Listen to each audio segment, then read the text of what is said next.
Hello दोस्तों, मैं doctor Asad Anees. आज आप लोगों से बात करेंगे पायरिया क्या होती है और पायरिया क्यों होती है और किन लोगों में पायरिया होने का चांस होता है, कौन लोग पायरिया होने के खतरे में होते हैं, और इसका मैं घरेलू उपचार भी बताऊंगा। होम रेमेडीज क्या होती है पायरिया के इलाज के लिए, पायरिया के ट्रीटमेंट के लिए। जो लोग चैनल पर नए हैं प्लीज़ वो लोग चैनल को सब्सक्राइब कर दें ताकि जो भी डेंटल से रिलेटेड रिसर्च है, एडवांसमेंट है, अपडेट है वो आपको मिलता रहे। चलिए शुरू करते हैं। सबसे पहले हमें ये जानना होगा कि पायरिया क्या होता है, क्यों कहते हैं पायरिया इसको। इसका मेडिकल टर्म होता है पेरियोडोंटाइटिस, यानी ये पेरियोडोंटाइटिस यानी पेरियोडोंशियम। ये पेरियोडोंशियम के 4 स्ट्रक्चर को कहा जाता है। पहला होता है दांत की जड़, दूसरी हड्डी, उसके बाद होता है मसूड़ा, उसके सराउंडिंग में जो मसूड़ा होता है जो हड्डी को कवर किए होता है वो है तीसरा।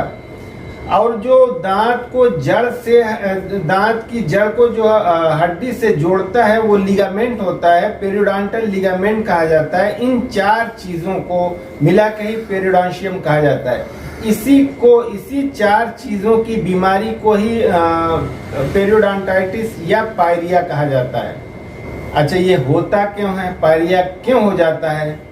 तो इसके होने की बहुत सारी वजह है। उसकी सबसे बड़ी वजह ये होती है, जो मेन काज होता है किसी भी रूट से पायरिया हो, अगर आप अपने मुंह की साफ सफाई नहीं रखते, उसकी देखभाल नहीं रखते, अपने मसूड़ों की सफाई नहीं रखते, तो फिर आप पायरिया के खतरे में हैं। दूसरा है, जो लोग पान, गुटखा, तंबाकू या खैनी या सिगरेट का इस्तेमाल करते हैं, उन लोगों के दांतों पे एक पान का, गुटखे का, सिगरेट का और सुपारी का एक कोटिंग हो जाती है, यानी उस पे उनके दांतों पे एक कवर जम जाता है और वो मसूड़ों के अंदर तक वो पहुंच जाता है, वो गंदगी पहुंची हुई होती है, तो जिसकी वजह से पायरिया उन लोगों में सबसे ज्यादा होता है। अगर ये कहा जाए कि 100% पान, गुटखा, खैनी, तंबाकू खाने वालों को पायरिया होता है तो यह गलत नहीं होगा।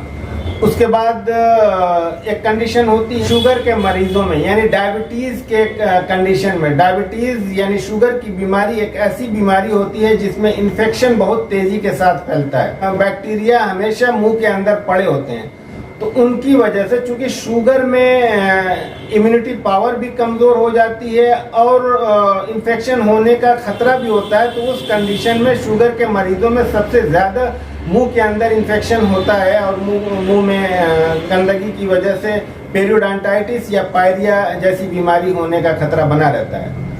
एक और कंडीशन होती है प्रेगनेंसी में, यानी गर्भवती महिला में। प्रेगनेंसी के टाइम में, ड्यूरिंग प्रेगनेंसी, कुछ बॉडी के अंदर ऐसे हार्मोनल चेंजेस होते हैं जिसकी वजह से मुंह के अंदर कुछ बदलाव होते हैं। उन बदलाव में जैसे कि मसूड़ों पे सूजन आ जाती है, मसूड़ों से खून आता है, उस कंडीशन में भी पेरियोडोंटाइटिस या पायरिया होती रहती है। तो चूंकि वक्ती होता है, उस प्रेगनेंसी के टाइम तक होता है, तो प्रेगनेंसी के बाद यानी डिलीवरी के बाद वो जब बॉडी का हार्मोनल बैलेंस बराबर हो जाता है तो फिर वो चीज़ें नॉर्मल हो जाती हैं। लेकिन ऐसी महिला को चाहिए कि वो अपने मुंह की देखभाल ज़रूर करे, सफाई ज़रूर करे, यानी प्रेगनेंसी के टाइम में स्पेशल ओरल केयर की ज़रूरत होती है। डायबिटीज़ का मरीज़ है तो अपने डायबिटीज़ को, अपने शुगर को मेंटेन रखे और अपने मुंह की साफ सफाई को मेंटेन रखे तो वो पायरिया से बचा रहेगा।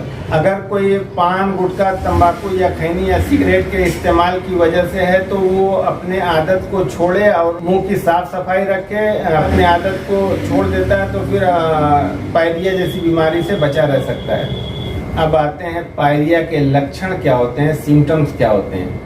इसमें सिम्टम्स होता है ब्लीडिंग होता है, यानी मसूड़ों से खून आता है, मसूड़ों में सूजन रहती है, मसूड़ों में मवाद बन जाती है गंदगी की वजह से, वहाँ से मवाद डिस्चार्ज होता है यानी पस डिस्चार्ज होता है, मुंह में बदबू रहती है और दांत कमज़ोर हो जाते हैं, ढीले हो जाते हैं, दांत मसूड़े दांत को छोड़ के नीचे की तरफ आ जाते हैं, जिसके साथ साथ हड्डी भी नीचे की तरफ आती है, यानी दांत का हड्डी के साथ जो पकड़ होती है वो पकड़ कमजोर होती जाती है, जिसके नतीजे में वो दांत हिलना शुरू हो जाता है। चबाने में तकलीफ होती है, यानी दर्द का एहसास होता है, ठंडा, गर्म या मीठा लगने की शिकायत होती है, मुंह से बदबू आती है, मुंह से बदबू आने की शिकायत होती है। कभी कभी ऐसा होता है कि ब्रश करने पे ब्लीडिंग होती है, कभी कभी ऐसा होता है कि सिर्फ उंगली से ही अगर उसको मसूड़ों को टच किया जाए या दांत को टच किया जाए तो वहां से ब्लीडिंग शुरू हो जाती है।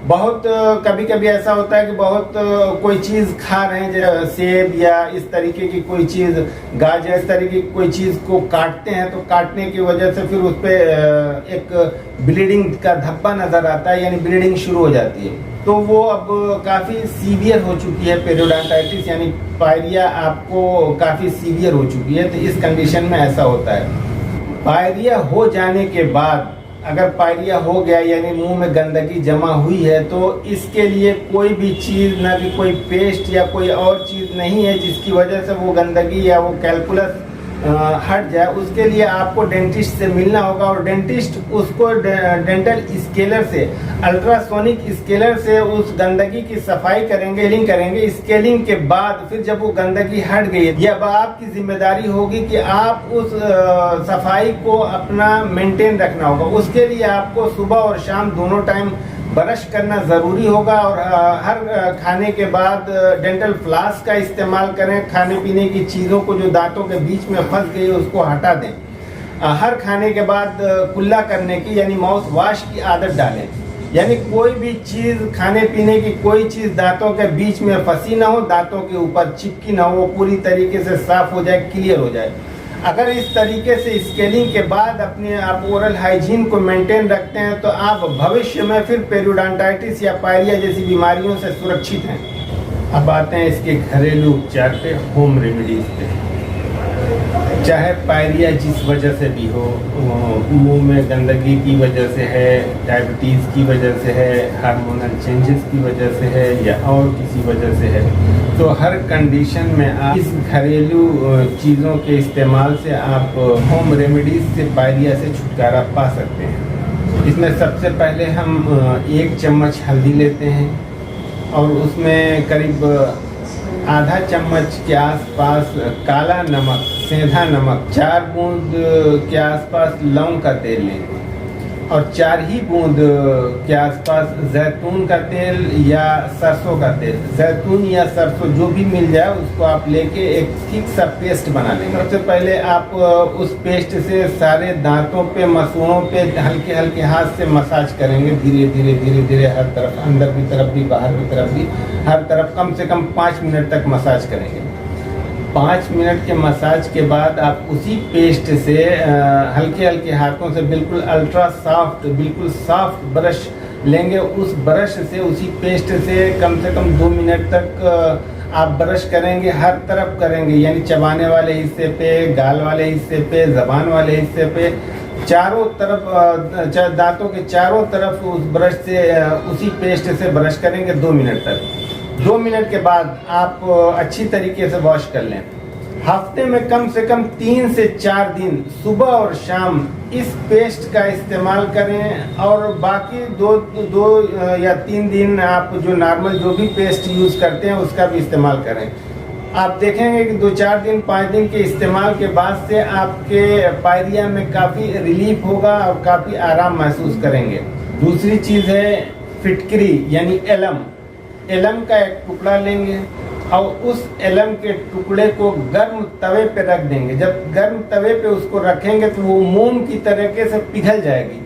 पिघल जाए उसके बाद फिर तवा ठंडा होने तक उसको वैसे ही, फिर वो सख्त तवा ठंडा होने के बाद वो सख्त हो जाएगा। उसको अच्छी तरीके से पीस लें, पाउडर की शक्ल में बना लें। 1 गिलास पानी लें, उसमें 1 चम्मच वो फिटकरी जो आपने पाउडर बनाया हुआ है उसको डाल दें और उसमें आधा चम्मच के आसपास नमक खूब अच्छी तरीके से घोल लें। जिस तरीके से पानी में नमक घुल गया उसी तरीके से यानी एलम को भी घुल जाना चाहिए। घुलने के बाद फिर आप उससे कुल्ला करें, अंदर नहीं लेना है, मुंह में लेके अच्छी तरीके से खूब चारों तरफ उसको हिला के उसके बाद थूक देना है। दिन में 3 से 4 बार इसका इस्तेमाल करें। फिटकरी या एलम और नमक की ये प्रॉपर्टी है कि वहाँ पे जो स्वेलिंग है, मसूड़ों में जो सूजन है उसमें श्रिंकेज आ जाएगी।